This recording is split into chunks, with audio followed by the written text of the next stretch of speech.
Marcos 5:21, pasando otra vez Jesús en una barca a la otra orilla, y los que fueron a Israel se van a acordar de esta escena, se reunió alrededor de él una gran multitud, y él estaba junto al mar. ¿Cuál mar?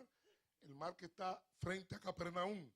Y vino uno de los principales de la sinagoga, llamado Jairo. ¿Quién? Uno de los principales de la sinagoga. Y luego que le vio, se postró a sus pies y le rogaba mucho diciendo: mi hija está agonizando, mi hija está agonizando. Ven y pon las manos sobre ella para que sea salva y vivirá. Fue pues con él y le seguía una gran multitud y le apretaban. Pero una mujer que desde hacía 12 años padecía de flujo de sangre y había sufrido mucho de muchos médicos y gastado todo lo que tenía y nada había aprovechado, antes le iba peor. Cuando oyó hablar de Jesús, vino por detrás entre la multitud y tocó su manto, porque decía: si tocare tan solamente su manto, seré salva.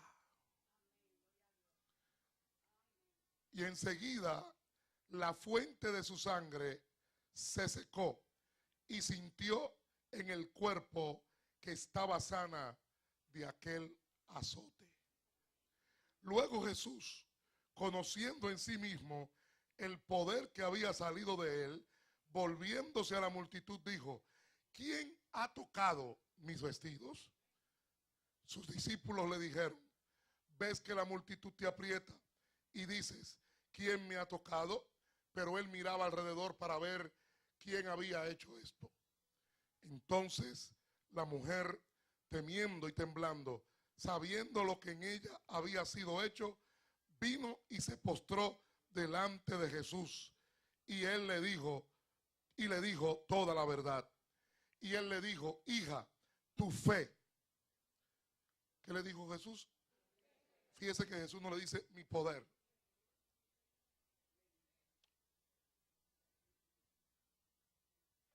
Fíjese que Jesús no dijo porque te puse las manos. Fíjese que Jesús no dijo te sanaste porque en mí hay poder. Jesús le dijo, ¿qué fue lo que le dijo? Haga así conmigo, mi fe. Hágalo. Mi fe, porque la fe que tú tienes tiene poder. Y la fe no se mide por cantidad, ni por tamaño, ni por altura, ni por grosor. Se mide por calidad. Amén, amén. Diga conmigo, mi fe. Entonces Jesús le dijo: tu fe te ha hecho salva. Ve en paz y queda sana de tu azote. Mientras él aún hablaba, tenga paciencia, que estoy violando una regla de predicación. Voy a leer un poquito más. Mientras él aún hablaba, vinieron de casa del principal de la sinagoga diciendo: tu hija ha muerto. Yo no sé si usted tiene gente que nunca lo llaman, pero cuando lo llaman es para darle malas noticias. Yo sé que solamente eso me pasa a mí. A usted no le pasa eso. ¿Para qué molestas más al maestro? Pero Jesús, luego que oyó lo que se decía, dijo al principal de la sinagoga: no temas, cree solamente. Y no permitió que le siguiese nadie, sino Pedro, Jacobo y Juan, hermano de Jacobo. Y vino a casa del principal de la sinagoga. O sea que Jairo era el jefe de los principales de la sinagoga. Gloria a Dios. Y vio el alboroto y a los que lloraban y lamentaban mucho. Y entrando les dijo: ¿por qué alborotáis y lloráis? La niña no está muerta, sino duerme. Y se burlaban de él, mas él, echando fuera a todos, tomó al padre y a la madre de la niña y a los que con él estaban, y entró donde estaba la niña. Y tomando de la niña, le dijo: Talita cumi, que traducido es: niña, a ti te digo, levántate. Y luego la niña se levantó y andaba, pues tenía 12 años. Y se espantaron grandemente, pero él les mandó mucho que nadie lo supiese. Y parecido a los que hacen milagros hoy en día en la televisión, que le dicen a la gente: no se lo diga a nadie, no me enfoquen, no, las cámaras, quítense de ahí que voy a hacer un milagro, ¿verdad? ¿Se parece? ¿Verdad que sí? ¿Se parece? ¿Verdad que sí? ¿No se parece? No, no, no, no, no. Yo refiero a lo de la televisión, que le dicen a la gente: no, no hable, cámaras, quítense del medio, no me enfoquen. Muy parecido. Y dijo que se le diese de comer. Tome su asiento.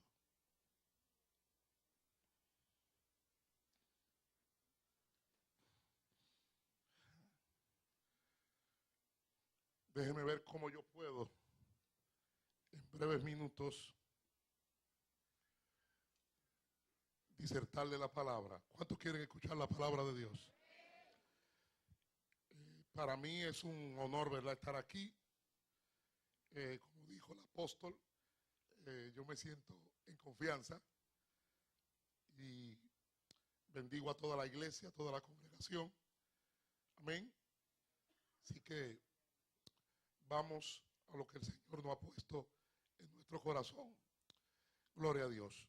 En esta historia yo quiero enfocar algunos puntos bien básicos y yo quiero primero hacer un paréntesis y aclarar que Jairo de antemano había escuchado hablar de Jesús, porque en la sinagoga que Jairo era jefe, que era el principal, había ocurrido un evento que todos nosotros conocemos.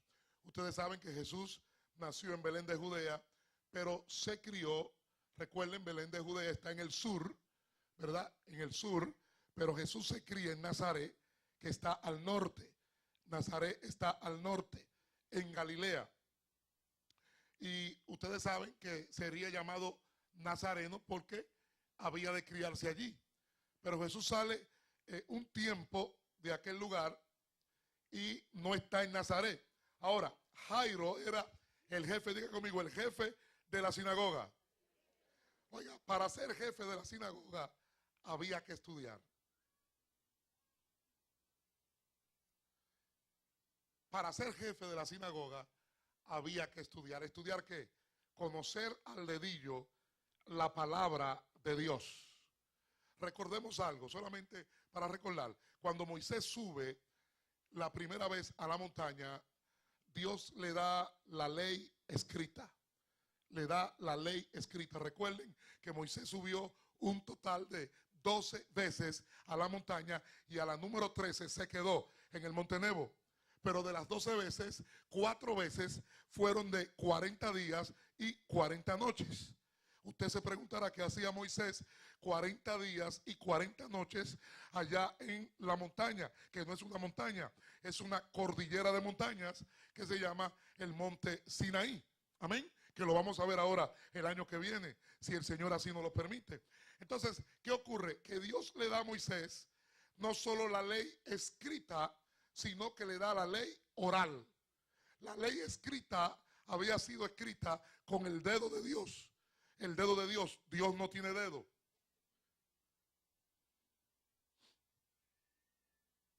¿Cuál dedo? Antropomorfismo. Dios tiene que usar palabras que esta cabecita limitada de esta dimensión pueda entenderlo. Un Dios infinito tiene que darse a conocer con la capacidad suya. Entonces él tiene que usar lenguaje que usted y yo podamos entender. Por eso cuando se habla de las tablas, se dicen las tablas del testimonio. ¿Cuál testimonio? Moisés cuando sube a la montaña no tiene un cincel. Moisés había aprendido en Egipto a hacer escritura cuneiforme. Había aprendido en Egipto a hacer escritura jeroglífica en la pared. Pero el pueblo sabía que Moisés había subido sin martillo, sin pincel, sin cincel. Y cuando él baja y muestra las tablas, aquí está el testimonio. Yo no pude haber hecho eso en estas tablas. Se llama pirografía, pirofuego, grafía, escritura. Y cuando el pueblo vio esa escritura, dijo: ha acabado de ver al grande, ha acabado de hablar con el grande.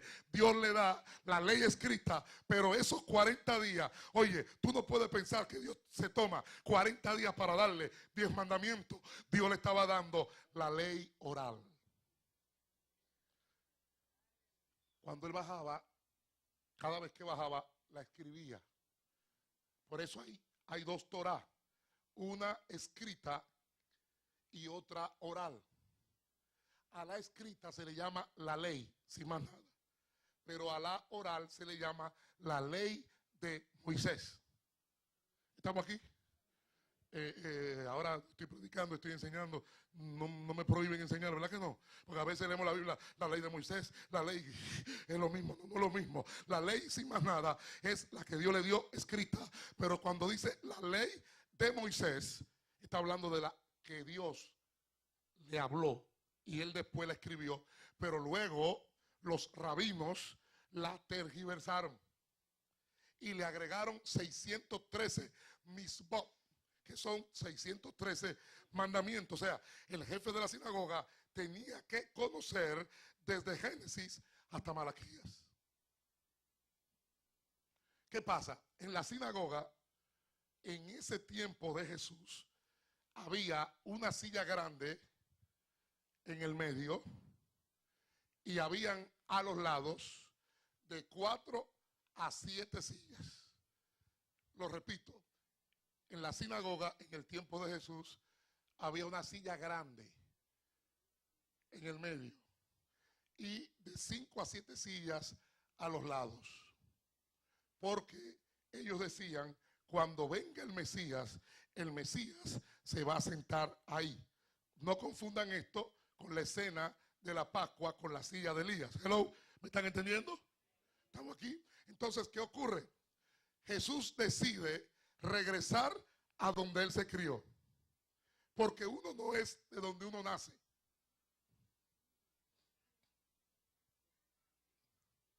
Uno no es de donde uno nace. Uno es de donde uno se cría. Y él decide regresar a Nazaret. ¿Qué ocurre? Que ese día, oiga bien, hay que leer una porción de la Torá. Y Jesús abre el rollo en Isaías y empieza a leer y dice: el Espíritu de Jehová está sobre mí. Y comienza a relatar en qué consiste la unción. Y cuando él termina de leer el rollo, lo cierra, se lo pasa a Jairo. ¿Y sabe lo que hace Jesús? Jesús va y se sienta en la silla del medio, y eso produce irritación en Jairo, porque nadie se había atrevido a sentarse en la silla del medio. Cuando Jesús dice: hoy se ha cumplido esta escritura, estaba sentado en la silla del medio diciendo: yo soy el Mesías. ¿Qué es lo que pasa? En toda cosa buena hay reacciones positivas y reacciones negativas. Porque tenemos la gente que son palo si boga, palo si no boga. Como dicen en mi tierra: si es bueno, es demasiado bueno, y si es malo, es demasiado malo. Como quiera hablan. Es como las bodas. Las bodas, por más sofisticadas que sean, siempre doña Lengüita, doña Bemberria y doña Chismosa tienen que buscar el último detalle que nunca tuvo. Entonces, la relación de Jairo con Jesús empezó mal. No por Jesús, sino por Jairo. ¿Por qué? Porque al Jesús decir estas palabras, ¿cuál fue la reacción de los escribas? ¿Cuál fue la reacción de los fariseos? ¿Cuál fue la reacción de los sacerdotes? ¡Mátenlo, guardia! Pero el autor de la palabra tiene autoridad no solo sobre las palabras, sino sobre la creación y los seres creados. Hoy se ha cumplido esta palabra. Fíjese, la revelación es algo sencillo. Cuando usted se abre, haga así conmigo. Oiga bien, hay un animal que se llama el topo. ¿Se acuerdan de un muñequito llamado topollillo? El topo es sinónimo de gente tapada, encerrada, terca, testadura y obstinada. ¿Sabe? Yo sé que aquí en Río de Liberación no existe nadie con estas características. Terco, terca, obstinada, testaruda. O sea, no le entra por nada. Cuando Dios da la revelación y tú te abres, Dios te sigue. Porque la revelación es una fuente que fluye. Por eso es. Yo recuerdo un programa en la televisión cuando yo era niño que se llamaba Jugando se aprende. En otras palabras, mientras más tú practicas algo, más habilidades, más destrezas, más capacidades tú desarrollas.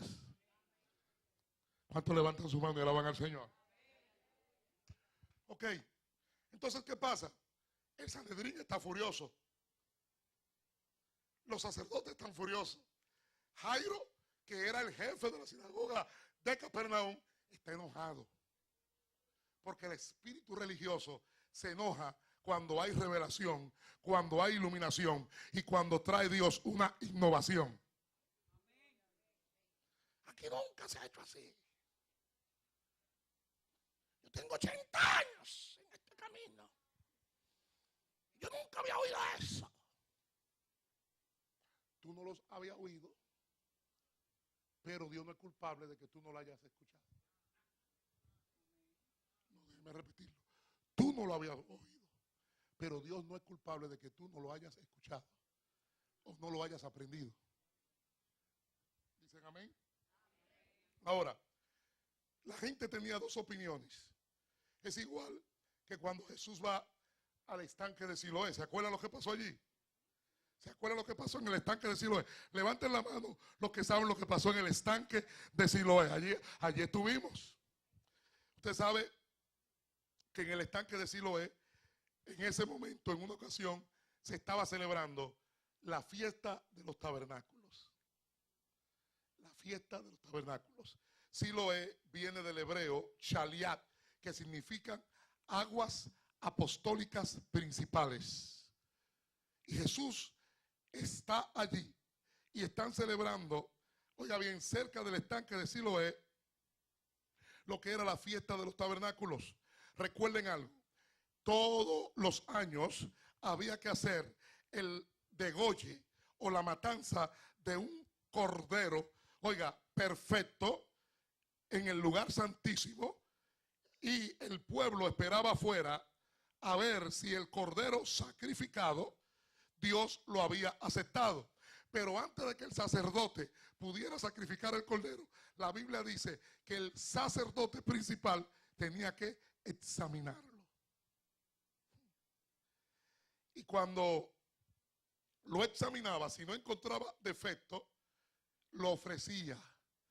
Y como el pueblo sabía que Dios aceptó el sacrificio, el sacerdote, oiga bien, hacía lo siguiente. El sacerdote, según el Talmud, tomaba el talí en la mano derecha, lo colocaba a la derecha a 7 pasos y luego se paraba en el medio y hacía esto. Y cuando él hacía esto, el pueblo entero gritaba y voceaba dando gracias y gloria a Dios, porque el sacrificio del Cordero Perfecto anual, oiga bien, había sido aceptado por el Padre. Ahora, en la fiesta de los tabernáculos, los sacerdotes, para todos los que saben y lo han leído, van a santificar el agua en un acto profético. Los sacerdotes se lavaban la mano, tomaban las copas de oro, y ustedes saben que en ese acto profético, ¿verdad? Ellos presentaban lo que eran los cántaros de agua, pero presentaban también lo que era el cordero que se iba a sacrificar. Ustedes conocen bien que cuando a Jesús lo van a juzgar para matarlo. Pilato es romano. Y Pilato no puede entregar a Jesús, porque se violaba la ley. Y Jesús dijo, yo no he venido a romper lo que dice la ley. Fíjense que él no dice, yo no he venido a romper lo que dice la ley de Moisés, porque ya estaba alterada, porque era la oral. Él dijo, yo no he venido para romper la ley, yo he venido a cumplirla. Y él no podía violar ese código. ¿Qué pasa? Que Dios le habla a quien él le parece. No, está aquí adelante, ¿entendieron? Parece que aquí nunca saben. Dios le habla a quien él le parece. No, que Dios solamente le habla a los evangélicos. Mentira. Que Dios solamente le habla a sus hijos. Mentira. No, que Dios solamente le habla a los que están en contacto, en conexión, comunión. Oye, Dios le habla a quien él le da la voluntad. ¿Y a quién Dios le habla para que la escritura no se viole? A la esposa de Pilato. Fíjense que nosotros aquí casi no le damos importancia a los sueños. El problema es que hay gente que tiene problemas en el rufo y se sueña disparate. Entonces,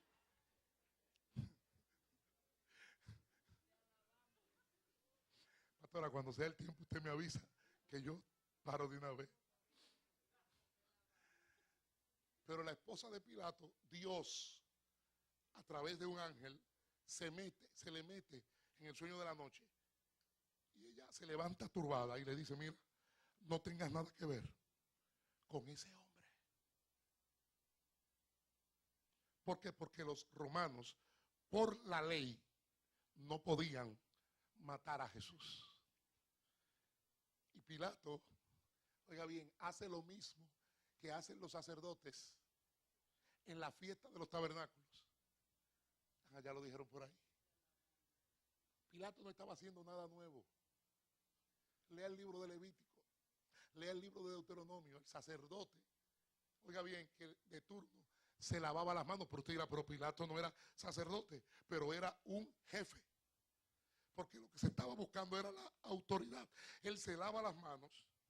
Aquí viene algo que ustedes se lo saben. Y él trata, antes de lavarse las manos, de negociar. Y saca a un judío revolucionario. Y el judío revolucionario se llama Barrabás. Bar.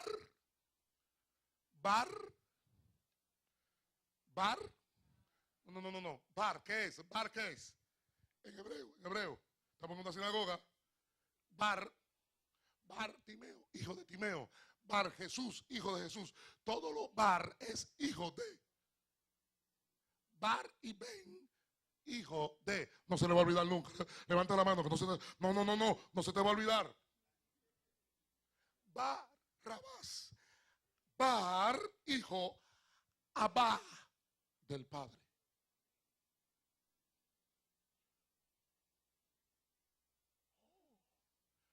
Aquí hay dos individuos. Uno que se llama Barrabás, hijo del Padre, y otro que se llama Jesús, el Hijo de Dios. Estamos aquí. No me miren así, hombre. Denle una sonrisa al Señor. Cerrado, esa fila, sonríe. Esa fila, sonríe, señora, sonríe. A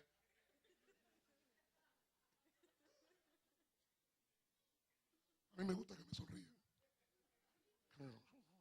Me asusto. Barrabás, hijo del Padre. Barrabás. Abba es Padre. Quizá, perdónenme mi curiosidad, yo sé que a veces estamos 20 y 30 años en el Evangelio y leemos los nombres, es un nombre más.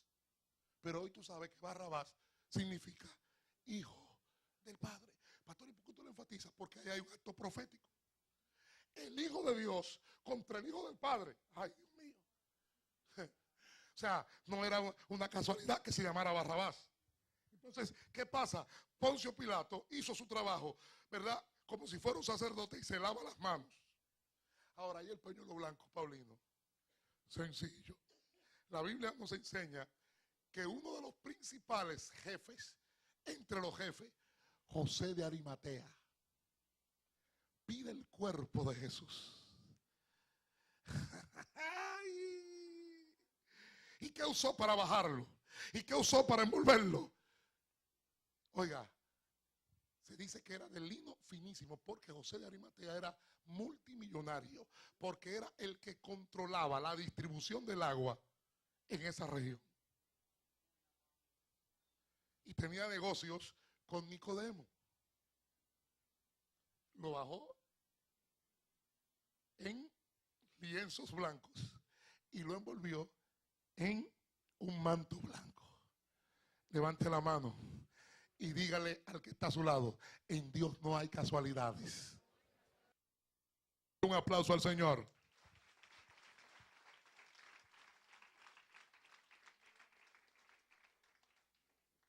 Yo creo que hasta ahora me van entendiendo, ¿verdad, pastora? No quiero que me pase como por ahí que me dijeron: bájale algo, Paulino, bájale algo. Y dije: bueno, a partir de ahora, cierro el paréntesis. Jairo está ofendido. ¿Por qué? Porque el maestro se ha sentado en la silla para decir que él es el Mesías. El maestro ha interrumpido la ceremonia. Oiga bien, cuando Jesús llega a un lugar, Jesús no se adapta ni a los estereotipos, ni al protocolo, oiga bien, ni a la etiqueta, ni a los paradigmas que nosotros tenemos, y ni siquiera a las tradiciones, ni a la costumbre. Él rompe el código. Y oye, tú tienes que meterte en el código de Él. Aunque nuestra cabeza no lo conciba. Por eso el mensaje de Juan el Bautista, ¿cuál era? Arrepiéntete. Y arrepiéntete no es más. Mire, ponga el dedo aquí. Arrepiéntete, ponga el dedo aquí. Póngalo ahí. Cambia tu mentalidad, dígalo, cambia tu mentalidad. Diga, cambia tu forma de pensar. Eso es, diga conmigo, arrepentimiento. De lo que se siente, de lo que se siente.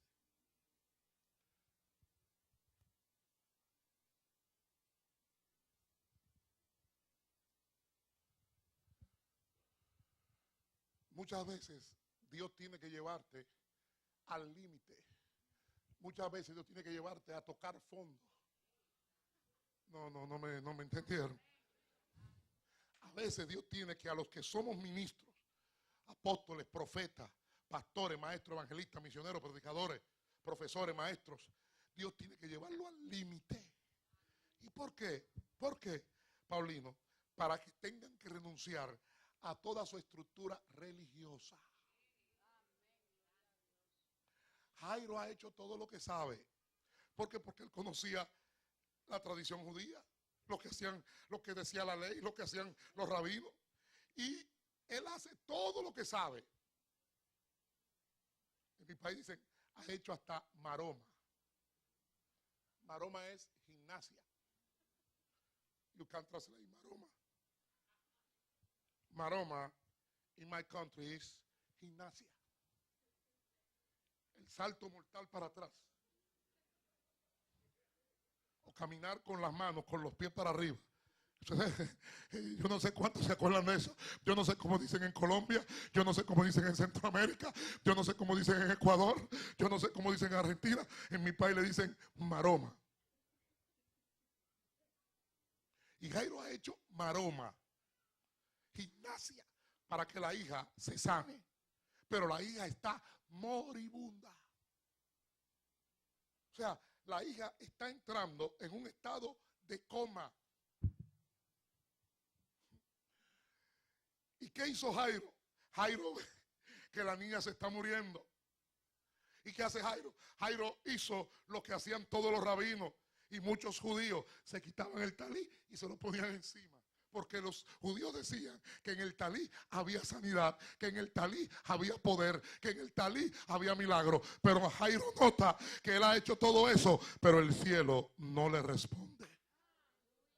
Señor, he ayunado 40 días y 40 noches. He vestido de cilicia. Me he puesto saco y ceniza. Oh, Señor, mira, yo di $4,000. Oh, y yo sembré. Y la siembra no me sirvió Nadie puede manipular a Dios. Tú no puedes manipular el cielo. Lo que tú haces, tienes que hacerlo como un acto de fe, como un acto de fe. Oye, de agradecimiento, diciendo yo lo hago. Oye, Señor, pero lo estoy haciendo conociendo que tú tienes la última palabra. Por eso en la oración del Padre Nuestro, Jesús fue claro: hágase no mi voluntad.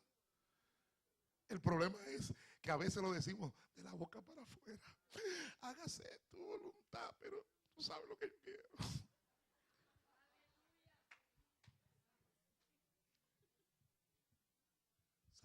Seamos sinceros. Hágase tu voluntad, pero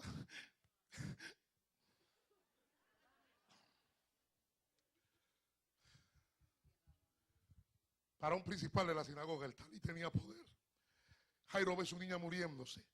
A Jairo, en ese momento, cuando ve que su hija se está muriendo, le importa, déjeme decirlo, que ella me entienda, poco lo que piensan los compañeros sacerdotes y principales de la sinagoga. Nosotros decimos: me importa un comino, me importa un bledo. Entonces, ¿qué pasa? Que Jesús sabía lo que le estaba pasando a Jairo, aunque estaban despegados en distancia. ¿Cuántos lo saben? ¿Cuántos lo saben? Y Jairo, oiga esto, Jairo empieza a violar los códigos, porque un rabino no podía salir a la calle sin el talí puesto. Pero él le ha dejado el talí a la hija puesto y sale a la calle. Ay, ay, ay, qué sacrilegio, qué violación. Oye, porque ahora él va a buscar la solución. ¿Dónde al que critica? ¿Dónde el murmurado? ¿Dónde el que habla? Hello, hello. Cuando tú tocas fondo y Dios te hace tocar fondo, a ti te importa, oye, un comino lo que diga quién. Tú lo que necesitas es salir de la situación. Y a Jairo no le importó. Él dijo: el que tiene la solución de esto, yo sé dónde vive, porque Jesús vivía en Capernaum. Y Jairo sale de la sinagoga sin el talí puesto. Violación número 1 de un rabino. A un rabino no se le permitía salir, y más si era principal de la sinagoga, sin el talí puesto. Y cuando la gente ve a Jairo, ay, ay, ay, se volvió loco el hombre.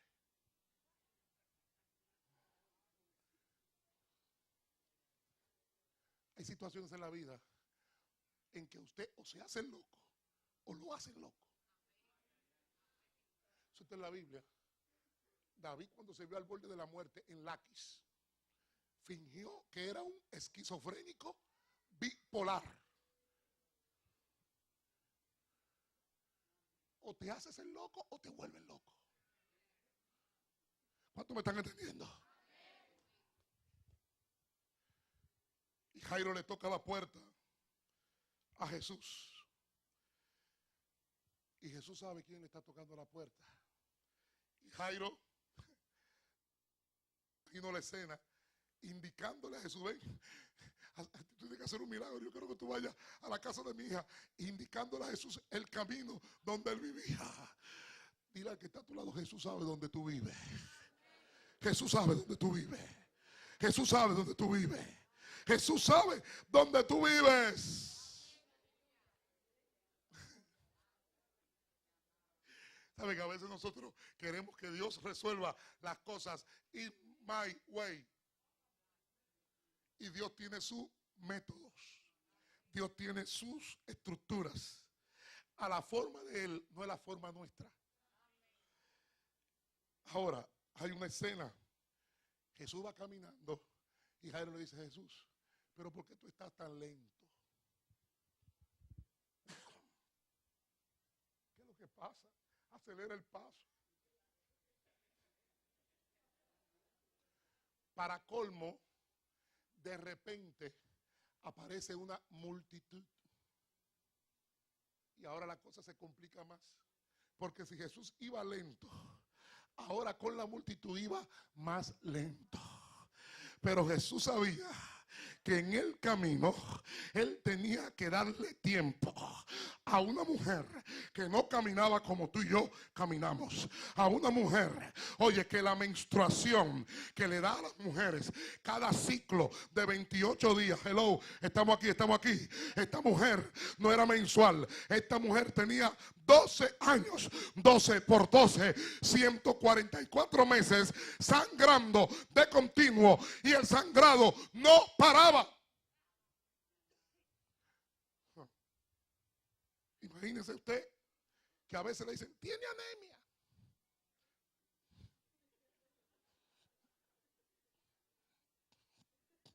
¡Ay! Dale un aplauso a Dios. ¡Aleluya! Esta mujer tiene 12 meses por 12, 144 meses.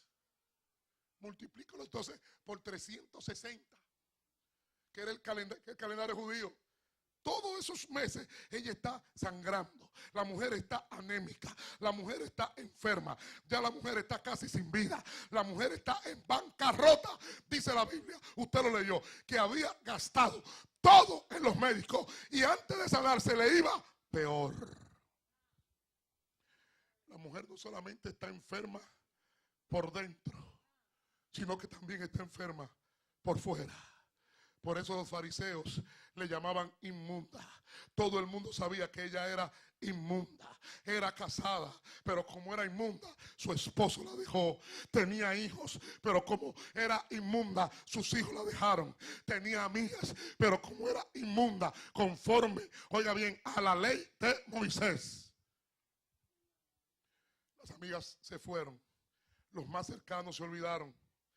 12 años. 12 años sin recibir un abrazo, 12 años sin recibir un beso, 12 años sin recibir un consejo, 12 años sin recibir un piropo, 12 años sin recibir un halago, 12 años sin recibir una caricia, ni de su esposo, ni de sus hijos. A veces nos quejamos, ¡ay, esta situación, Señor! Oye, hay gente que está peor que tú, hay gente que está cruzando las cataratas del Niágara en bicicleta, hay gente que la última vez que comió carne fue cuando se mordieron la lengua. Hay gente, oye, dile que está a tu lado, no te quejes, que hay alguien peor que tú.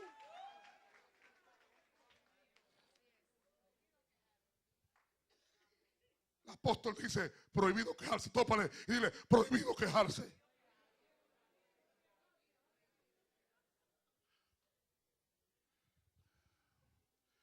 Esta mujer estaba sola.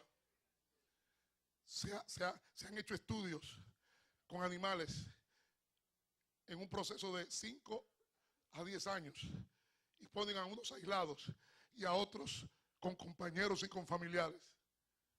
¿Y sabe lo que han descubierto? Que los que se crían solos crecen con el cerebro deteriorado. Jesús lo dijo, no solo de comida vivirá el hombre.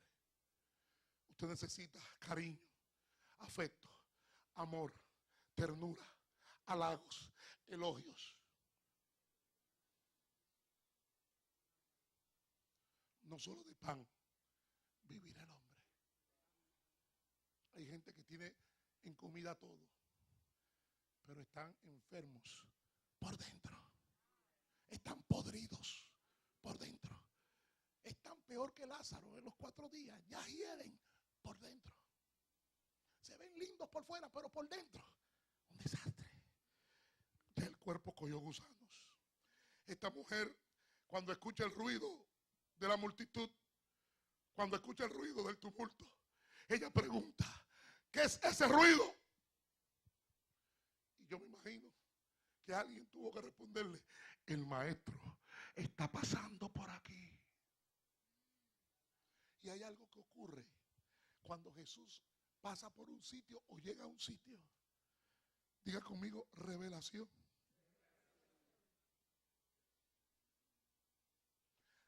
A ella le habían dicho, tú no puedes acercarte al campamento porque tú eres inmunda.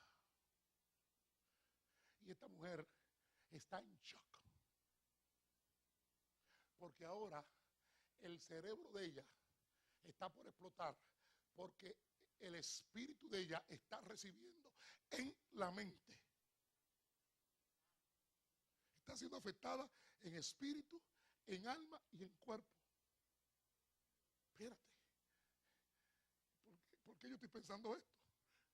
A mí los fariseos me han dicho que yo tengo que estar alejada porque yo soy inmunda, porque después si yo me acerco a la multitud, yo contamino a la multitud. Pero hay algo que me dice que si yo entro a la multitud y lo toco a él, yo puedo ser sana. Oye, oye, oye, oye, oye, oye, oye, oye, oye, oye. Eso no estaba escrito en la ley. No, porque eso no está en el código. El código nuestro no es así. Nuestra cosa, hello. Cuando Jesús trae revelación, se rompen los paradigmas. Se rompe lo que tú crees. Mi opinión. Se rompe tu opinión. Jesús rompe con tu opinión. Jesús rompe con la tradición. Jesús rompe, hello, con todo lo que no va acorde con lo que Él ha predeterminado. Gloria a Dios.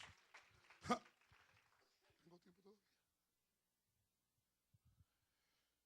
A esta mujer le han dicho desde niña que cuando una persona está inmunda no puede tocar lo sano, porque la enfermedad que tiene se le traspasa a los otros y afecta la salud de los otros.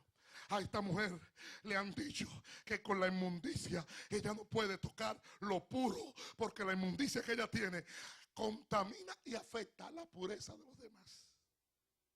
A esta mujer los fariseos le habían enseñado que en ese estado de bajeza, de tan vil que era, ella no podía acercarse a lo honroso, porque lo vil que ella tenía en ella hacía deshonroso los demás para Dios.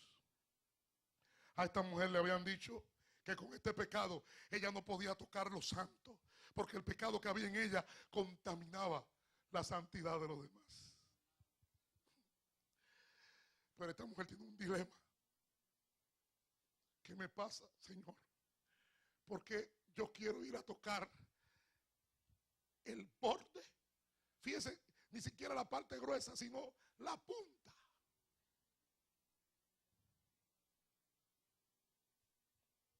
La parte más baja. Lo que el Salmo 133 se presenta como el borde de las vestiduras. Y esta mujer, ese día, la revelación le llegó y cambió su mentalidad. Diga conmigo, tengo que cambiar mi mentalidad. No hay problema que Dios no resuelva. Estamos aquí, estamos aquí. Levanta la mano. Entonces esta mujer dice, yo no creo que mi inmundicia va a afectar la pureza que hay en él. Al contrario, si yo lo toco a él, la inmundicia que está en mí va a salir de mí. Ay, Dios mío, yo no sé. Oiga, esta mujer está luchando con un código, oiga, de la ley de Moisés, que aparte de todo lo que se puso, le habían agregado 613 leyes más, y le habían agregado 600 ceremoniales extra. Hello, 600 y 600, 1200. 13,213 códigos extra que los rabinos a través de la historia le iban agregando entre líneas. Por eso cuando Jesús llega, Jesús no está atacando la ley, está atacando la alteración de la ley. Está atacando el Gemará, está atacando el Talmud alterado. Está atacando la Misná alterada. Ustedes invalidan el mandamiento de Dios enseñando como doctrina mandamientos de hombres. Estamos aquí, estamos aquí. Denle un aplauso al Señor. Ahora, para resumir, la mujer en conclusión dice, algo dentro de mí me dice que yo puedo llegar a la multitud. Oiga, la mujer estaba anémica. ¿Qué pasa con, yo no sé a cuánto aquí, déjeme, puedo usar terminología médica en confianza? Mire, yo nací y yo no nací circuncidado. A mí me circuncidan a los 11 años de edad. Y yo recuerdo que fue tanta la sangre que boté que cuando yo abrí los ojos, yo veía nublado. Y dos enfermeras me agarraron.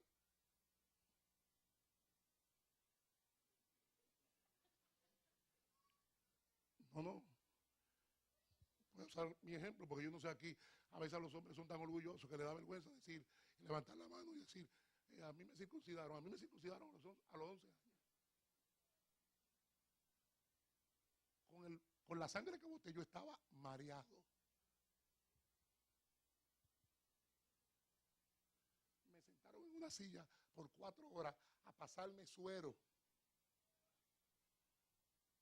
Porque cuando usted pierde sangre, usted se pone débil, pierde la fuerza. ¿Estamos aquí? Y eso es un día, unas horas. Ahora esta mujer tiene 144 meses botando sangre. Usted me va a decir que esta mujer caminaba. No, esta mujer estaba postrada. Esta mujer, los huesos se le habían debilitado. Porque aquí todo el mundo sabe, ay, la médula ósea está en los huesos. ¿Sí o sí? ¿Sí o sí? No, cómete habichuelas rojas para que produzca sangre. La remolacha produce sangre. ¿Tú has oído todo eso, verdad? Ayuda, pero no produce. Porque la sangre se produce en los huesos. Uno solo dijo, así es. Parece que yo estoy inventando. Parece que a los 7 años que duré estudiando medicina me enseñaron disparate. La sangre se produce en la médula ósea de los huesos largos. Ahora 5 dijeron,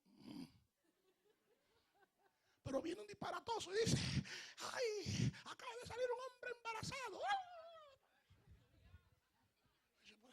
Por eso que yo cojo coraje. Cuando uno habla la verdad, la gente se queda así. Pero viene un loco viejo a decir una mentira y todo el mundo siente el gozo. La sangre se produce en la médula ósea de los huesos largos.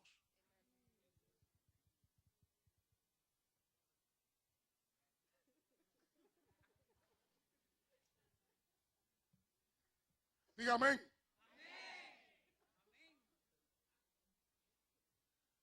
Esta mujer no podía caminar normalmente porque la sangre que había perdido se lo impedía. Anémica, débil, sin fuerza. Entonces, por lógica de caballo, por lógica de niño recién nacido, tuvo que ir, ¿cómo? Arrastrándose. ¿No podía Jesús sanar a esta mujer sin que se arrastrara? Sí, pero a veces Jesús permite que tú te comes el polvo, que tú botes los mocos, que tú te arrastres. Oye, en lo más vil. ¿Sabe para qué? Para que la gloria sea de Él. Oh, y tú puedes decir, no es con espada, no es con ejército, fue por el Espíritu Santo de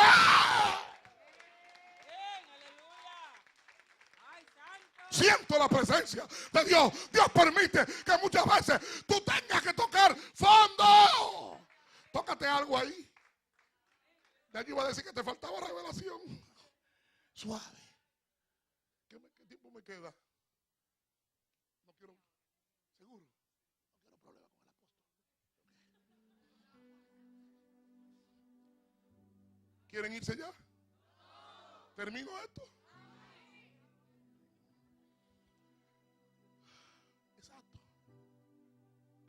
Esta mujer del flujo de sangre, le dijeron todo eso, pero ella dijo, la salud que hay en él, la santidad que hay en él, el poder que hay en él, es mucho más fuerte que la inmundicia que yo tengo. Y lo que va a pasar no es que yo lo voy a contaminar a él. Él me va a traspasar lo que él tiene a mí, y lo que yo tengo se me va a quitar.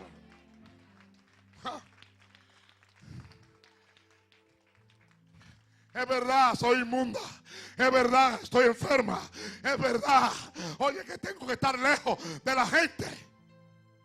pero me voy a arriesgar. Me voy a arriesgar. Dice la Biblia que el reino de los cielos sufre violencia. No es violencia de lucha libre, no es violencia de karate, no es violencia de kung fu, no es violencia de aikido, no es violencia de pelea olímpica, es violencia de atreverse a desafiar el reino de las tinieblas, las tradiciones, los códigos humanos y decir: Señor, yo creo en tu poder, yo creo que ya lo hiciste.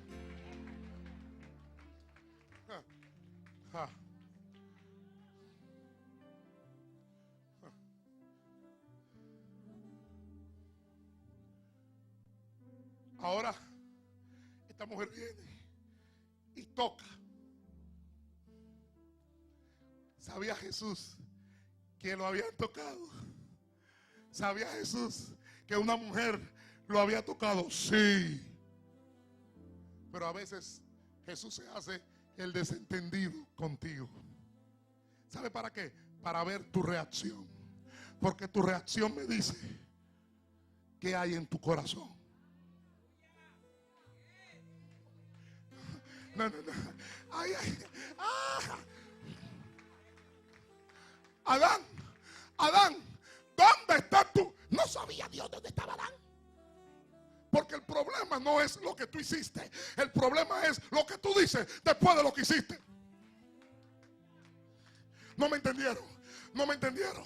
Oh, ¿y por qué? Si Saúl fue más bueno que David. David fue un tigre. David fue un diablo. David fue un demonio. David asesinó. David mató. Ay, pero Jehová dijo: este muchachito es malcriado, este muchachito es malo, pero a la hora que yo le pregunto ¿qué hiciste? Él no viene con cuentos, él no viene con hipocresía, él me dice: lo hice. La sinceridad, la sinceridad. Si hay algo que a Dios le gusta, cuando dice un corazón contrito y humillado, está hablando de sinceridad. ¿Cuál fue el problema de Adán? ¿Cuál fue el problema de Eva? Excusas, pretextos, evasivas. Voy a repetir. Saúl, en términos humanos, fue mucho mejor que David. Saúl nunca mató para acostarse con la mujer del que mató. Saúl nunca se comió los panes de la proposición, que estaba prohibido comérselo. Pero David, a la hora de hacer algo, él era sincero. Se supone que cuando tomó los panes de la proposición, Jehová tenía que matarlo. Porque solo a un grupo de sacerdotes le era permitido comérselo. Pero David dijo: si yo tengo hambre y él ya me ungió y me dijo que yo soy el rey, y el rey está por encima del sacerdote. ¡Ay! Yo tengo hambre. Y yo tengo hambre y me voy a comer eso porque me lo puedo comer.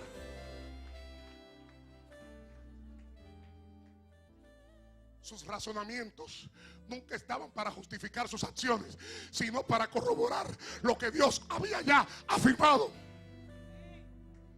Por eso dice que David, su corazón era conforme a que al propósito de Dios. Porque a Dios no le importa lo que tú hayas hecho en el pasado. Él quiere ver lo que tú le vas a decir. Él no quiere saber por qué lo hiciste. Él quiere saber tu opinión por lo que hiciste. No me están entendiendo. A Dios no le importa lo que tú hayas hecho en el pasado. Él lo que quiere saber, oye, tu opinión.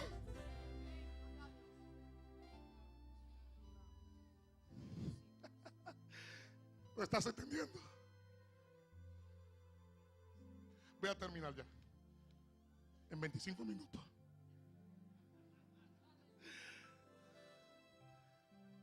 Jairo, cógelo suave. No, pero al que está solo, dígale, cógelo suave. Pero maestro, la niña se está muriendo. Jairo, estate quieto. Que para yo sanar tu hija, yo primero tengo que sanar a una vieja que está por ahí herida, amargada, angustiada, desahuciada, separada. Jairo sigue desesperado y Jesús tiene que volver a decir: Jairo, quieto, que hay un milagro que va primero que el de tu hija. Para si yo no sano a esta vieja, no puedo sanar a tu hija. Oye, oye, oye, oye, oye, oye, oye. Porque el día que la vieja se enfermó, el día que la vieja se enfermó, nació la niña. Porque las dos tenían 12. Y Dios nunca permite que una generación fracase sin haber levantado la próxima generación. Oh, Dios mío. Oh, alguien te va a sustituir.